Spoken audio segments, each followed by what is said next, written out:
எல்லாருக்கும் வணக்கங்க.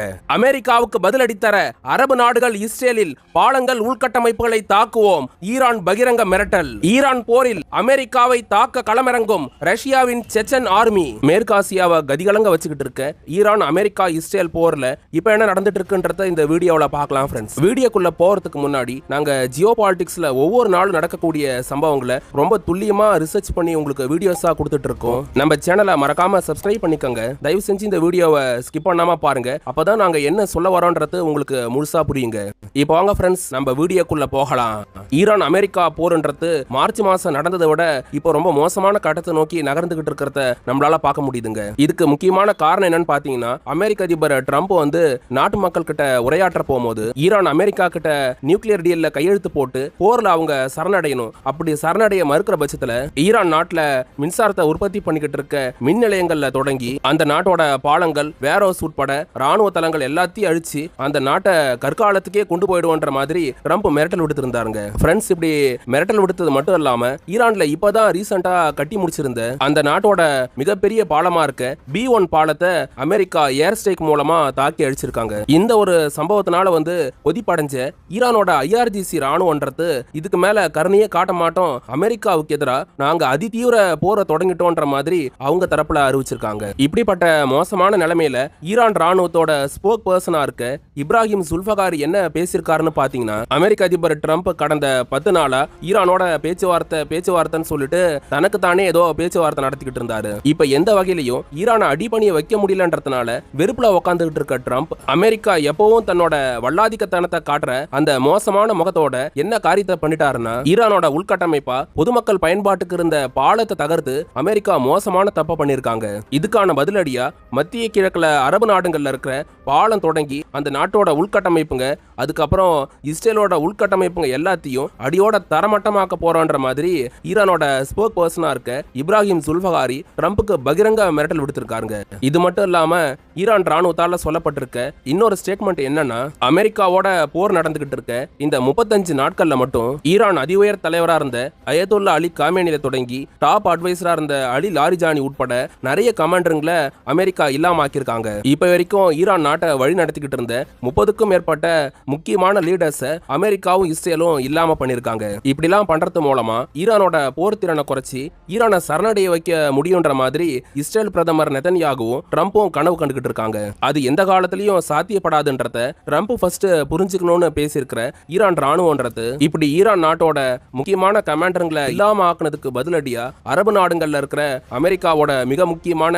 பொலிட்டீஷியன்ஸ், அதுக்கப்புறம் இஸ்ரேல் தொடர்புடைய கமாண்டருங்க எல்லாத்தையும் நாங்க இல்லாம ஆக்க போறோன்ற மாதிரி ஈரானோட IRGC ராணுவம் பகிரங்கமான மிரட்டலை அமெரிக்காவுக்கு கொடுத்திருக்காங்க. ஃப்ரெண்ட்ஸ், ஈரானோட பாலம் தகர்க்கப்பட்டு அந்த நாட்டோட உள்கட்டமைப்புங்க மேல அமெரிக்கா கை வைக்க ஆரம்பிச்சிருக்கிறது சம்பந்தமா இஸ்ரேல் பிரதமர் நெதன்யாகு இப்ப என்ன பேசியிருக்காருன்னா, ஈரானோட 31 பிராவின்ஸ்ல வாழ்ந்துகிட்டு இருக்க 9 கோடிக்கும் அதிகமான ஈரான் மக்களுக்கு எதிராக அமெரிக்காவும் இஸ்ரேலும் எதுவும் பண்ணாது. கடந்த 40 வருஷத்துக்கு மேல ஈரான் மக்களுக்கு எதிராகவே செயல்பட்டுக்கிட்டு இருக்க காமேனி ஆட்சியை வீழ்த்தணுன்றதுக்காக தான் அமெரிக்காவும் இஸ்ரேலும் இந்த போரையே நடத்திக்கிட்டு இருக்குது. ஈரானோட உள்கட்டமைப்பா பார்க்கப்பட்ட அந்த பாலம் கூட ஈரான் ராணுவத்தால பெரிய அளவுல பயன்படுத்தப்படுறதுனால தான் அமெரிக்கா குண்டு வீசி அதை தாக்கி அடிச்சிருக்குது. ஈரான் மக்கள் அவங்களோட விடுதலையை நோக்கி நகர்ந்துகிட்டு இருக்காங்க. சீக்கிரமாவே காமேனியோட வாரிசுங்களால நடத்தப்பட்டு இருக்க அந்த நாட்டோட அரசாங்கன்றது இஸ்ரேல் அமெரிக்க ராணுவத்தால தொடச்சேரியப்படுன்ற மாதிரி இஸ்ரேல் பிரதமர் நெதன்யாகு பேசியிருக்காருங்க. இது ஒரு பக்கம் இருக்க, ஈரானோட B1 பாலம் தகர்க்கப்பட்டதுக்கு பதிலடியா அமெரிக்காவோட ஒரு போர் விமானத்தையே ஈரான் ராணுவம் இப்ப சுட்டு வீழ்த்திருக்கிறதா குளோபல் மீடியாவா இருக்க ராய்டர்ஸ் செய்தி வெளியிட்டு இருக்காங்க. அமெரிக்கா அந்த பிராந்தியத்துல இப்போதைக்கு 2 போர்க்கப்பலை பயன்படுத்தி ஈரானுக்கு எதிராக போர் நடத்திக்கிட்டு இருக்காங்க. ஒன்னு USS ட்ரிப்போலி, அதுக்கப்புறம் USS ஃபோர்டு கப்பல்ல இருந்து தான் போர் விமானங்களை அமெரிக்கா இயக்கிட்டு இருக்காங்க. அதுலயும் F-35 அதுக்கப்புறம் F-15 ரக போர் விமானங்களை தான் அமெரிக்கா ஈரானுக்கு எதிரான தாக்குதல்ல அதிகமா பயன்படுத்திக்கிட்டு இருக்கிறதா தகவல் வந்திருக்குதுங்க. கடந்த ஒரு வாரத்துக்கு முன்னாடி தான் அமெரிக்காவோட சக்தி வாய்ந்த போர் விமானமா இருக்க F-35 போர் விமானத்தையே ஈரான் பேலிஸ்டிக் ஆயுதத்தை வச்சு தாக்கி அழிச்சிருந்தாங்க. அமெரிக்கா கிட்ட இருக்கிற மற்ற போர் விமானங்களோட அதிகமான ஸ்டெல்த் டெக்னாலஜி கொண்டதுதான் இந்த F-35 போர் விமானம். அந்த போர் விமானத்தையே ஈரான் வீழ்த்தி காட்டியிருந்தாங்க. இருந்தாலும் அதை பெருசா காட்டிக்காத அமெரிக்கா ஈரானுக்கு எதிராக கிரவுண்ட் இன்வேஷன் பண்றதுக்கே தயாராயிட்டு இருக்காங்க. இப்படி இந்த 35 நாள் போர்ல F-35 போர் விமானத்தை வீழ்த்தின மாதிரியே அதுக்கப்புறம் ஒரு F-18 சூப்பர் ஹார்னட் போர் விமானத்தையும் சுட்டு வீழ்த்தி இருக்கிறதா அவங்க தரப்புல சொல்லியிருந்தாங்க. அடுத்ததா இப்ப F-15 ஈகிள் ரக போர் விமானத்தை ஈரான் ராணுவம் சுட்டு வீழ்த்திருக்காங்க. இப்படி 3 போர் விமானங்கள் சுட்டு வீழ்த்தப்பட்டிருக்கிறது அமெரிக்காவுக்கு பெரிய பிரச்சனை கிடையாதுங்க. ஏன்னா போர்ல ஈரானுக்கு எந்த அளவுக்கு இழப்புங்க ஏற்படுதோ அதே அளவுக்கு அமெரிக்காவுக்கும் ஒரு சில இழப்புங்க ஏற்படத்தாங்க செய்யும். போர் ஏற்பட்டுச்சுன்னா சம்பந்தப்பட்ட 2 நாடுகளுக்குமே இழப்பு ஏற்படத்தாங்க செய்யும். அந்த வகையில அமெரிக்காவுக்கும் இப்ப வரைக்கும் பல இழப்புங்கன்றது ஏற்பட்டிருக்குது. இப்ப இந்த F-15 ஈகிள் போர் விமானம் வீழ்த்தப்பட்டதுல அமெரிக்காவுக்கு பெரிய பிரச்சனை என்னன்னு பாத்தீங்கன்னா, விமானம் சுட்டு வீழ்த்தப்பட்டது மட்டும் இல்லாம அதுல இருந்த அமெரிக்க விமானியும் ஈரான் ராணுவத்துக்கிட்ட சிக்கி இருக்கிறதுக்கு அதிகமான வாய்ப்புங்க இருக்கிறதா குளோபல் மீடியாவா இருக்க இந்துஸ்தான் டைம்ஸ் செய்தி வெளியிட்டிருக்காங்க. ஈரான் போர்ல பிணை கைதிங்களா அமெரிக்க வீரர்கள் ஈரான் ராணுவத்துக்கிட்ட சிக்கிறதுன்றது பேராபத்தை விளைவிக்க கூடியதுங்க. அமெரிக்கா மேல உச்சகட்ட கோவத்துல இருக்க ஈரான் அரசாங்கமும் அவங்களோட ராணுவமும் அந்த கோவத்தை இந்த வீரர்கள் மேல காட்டுறதுக்குமே அதிக வாய்ப்பு இருக்குதுங்க. இப்படிப்பட்ட நிலைமையில சுட்டு வீழ்த்தப்பட்ட அந்த F-15 போர் விமானத்துல இருந்த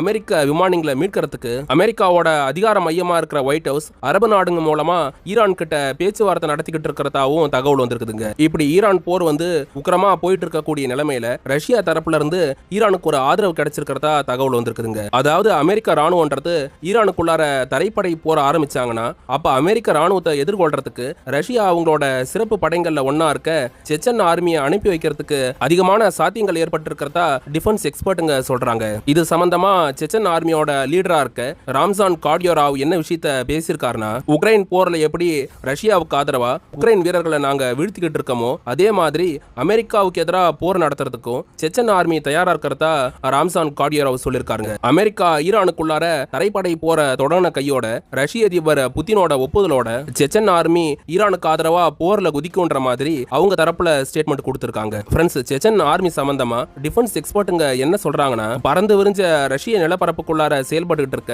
இந்த ரிபப்ளிக் ஆஃப் செச்சன் ஆர்மின்றது ரஷ்யாவுக்கு ஆதரவா போரிடுற மிக முக்கியமான படைகள்ல ஒன்னா இருக்குது. உக்ரைன் போர்ல இப்போ வரைக்கும் லூகன்ஸ்க், டோனஸ்க், சபோர்ஷியா, கெர்சன் மாதிரியான பகுதிகளை ரஷ்ய ராணுவம் கைப்பற்றதுக்கு இந்த செச்சன் ஆர்மி மிக முக்கியமான உதவிகளை பண்ணிருக்காங்க. ரஷ்யாவோட அதிரடி படைகளுக்கு ஈக்குவலா செயல்படுற இந்த செச்சன் ஆர்மின்றது ஈரானோட IRGC ராணுவத்தோட இணைஞ்சு அமெரிக்காவோட நேரடியா மோதிர பட்சத்துல ஈரானோட நிலப்பகுதியில அமெரிக்க ராணுவத்துக்கு செச்சன் ஆர்மி டஃப் ஃபைட்டை கொடுப்பாங்கன்ற மாதிரி தான் டிஃபென்ஸ் எக்ஸ்பர்ட்டுங்களும் சொல்றாங்க. செச்சன் ஆர்மி ஈரான் போர்ல குதிக்கிற பட்சத்துல அங்க அமெரிக்காவும் ரஷ்யாவும் நேரடியா மோதிர மாதிரியான சம்பவங்கள் ஏற்படுங்க. ஃப்ரெண்ட்ஸ், ஈரானோட உள்கட்டமைப்பு மேலலாம் அமெரிக்கா குண்டு வீசி தாக்குதல் நடத்துறது சம்பந்தமா சீனா இப்ப என்ன பேசியிருக்காங்கன்னா, ஈரானுக்கு எதிரான போற இன்னும் கொஞ்ச நாள்ல முடிவு கொண்டு வர போறான்னு பேசுற ட்ரம்ப் அவசரப்பட்டு இந்த மாதிரி ஈரானோட உள்கட்டமைப்பா இருக்கிற பாலத்து மேலாம் தாக்குதல் நடத்திருக்க கூடாது. அமெரிக்காவோட இந்த தப்பான தாக்குதல்ன்றது 2ஆம் உலகப் போர் மாதிரி பல மோசமான விளைவுகளை உலகத்துல ஏற்படுத்தும். அமெரிக்காவுக்கும் ஈரானுக்கும் நடுவுல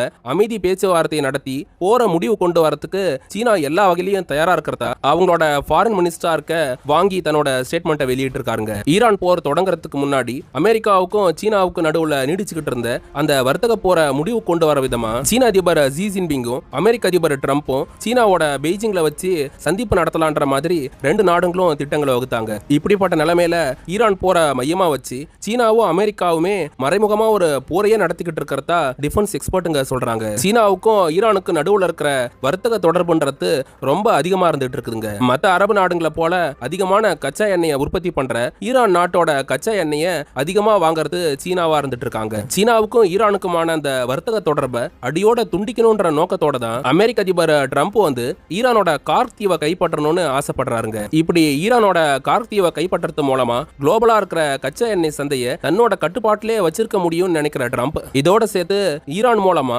சீனாவுக்கு கிடைக்கிற கச்சா எண்ணெயும் தடுக்க முடியும்னு ட்ரம்ப் திட்டங்களை வகுத்துட்டு இருக்காருங்க. ஈரான் போர்ல ரஷ்யாவோட செச்சன் ஆர்மி கால் பதிப்பாங்களா? நீங்க என்ன நினைக்கிறீங்கன்றத கமெண்ட்ல பதிவு பண்ணுங்க. இதோட இந்த வீடியோவை முடிச்சுக்கிறேங்க. நாங்க ஜியோ பாலிடிக்ஸ்ல ஒவ்வொரு நாளும் நடக்கக்கூடிய சம்பவங்களை ரிசர்ச் பண்ணி துல்லியமான தகவல்களை தான் உங்களுக்கு நாங்க வீடியோஸா கொடுத்துட்டு இருக்கோம். எங்களுக்காக நீங்க பண்ற பெரிய உதவி என்னன்னா சப்ஸ்கிரைப் பண்றது தாங்க. எங்களுக்கு யூடியூபோட சூப்பர் தேங்க்ஸ் ஆப்ஷன் மூலமாவும் அதுக்கப்புறம் QR கோட் மூலமாவும் சில நண்பர்கள் உதவி பண்ணிட்டு இருக்காங்க. நீங்களும் உதவ நினைச்சீங்கன்னா இந்த 2 வழிகளை பயன்படுத்தி உங்களால முடிஞ்ச ஹெல்ப்பை எங்களுக்கு பண்ணலாம் ஃப்ரெண்ட்ஸ். சின்ன நாடுகளை குறி வச்சு போர் நடத்திக்கிட்டு இருக்க வல்லரசுங்களோட அதிபருங்க இந்த போருங்க எல்லாத்தையும் அடியோட கைவிட்டு மக்களுக்கான அடிப்படை தேவையா இருக்கிற கல்வி, உணவு, மருத்துவத்துக்கு முக்கியத்துவம் கொடுக்கணும்னு நாங்க கேட்டுக்கிறோங்க. அடுத்து ஒரு டிஃபென்ஸ் ஜியோ பாலிடிக்ஸ் தகவலோட நாளைக்கு உங்களை சந்திக்கிறேன். அது வரைக்கும் உங்ககிட்ட இருந்து விடை பெறுவது ஆல் இன் தமிழ்.